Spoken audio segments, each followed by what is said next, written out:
The perception of China as an economic Superman is largely the result of foreigners who are looking at external manifestations of China's rise. What many people on the outside fail to perceive is sort of the internal contradictions within China that have built up over the course of the reform era that are masked behind this superficial sheen of a technocratic powerhouse.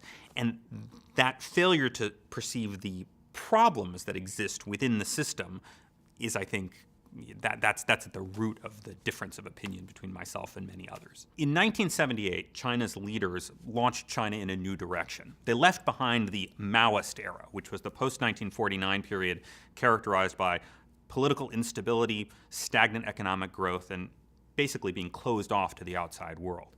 In its place began the reform era, which was the post-1978 era under the aegis of Deng Xiaoping, which was characterized by rapid economic development, a certain degree of ideological openness to the outside world, and an effort to undertake political institutionalization. When I say that what we're entering now is the end of China's reform era, what I'm saying is that those three things are beginning to break down. Ideologically, China is beginning to close up. Economically, it's beginning to slow down. And politically, what we thought were the established rules of the game are beginning to unwind. They're beginning to break down one after another. Fairly clearly, the political track in the near future in China is going to be an increasingly more repressive one. When Xi Jinping came to power in 2012, there were some hope among some in the audience that here is somebody who might begin to open up, might begin to relax some of the controls. And in reality, it's gone in exactly the opposite direction. Xi Jinping has doubled down on the policies of control and repression precisely because of the potential fear of social unrest.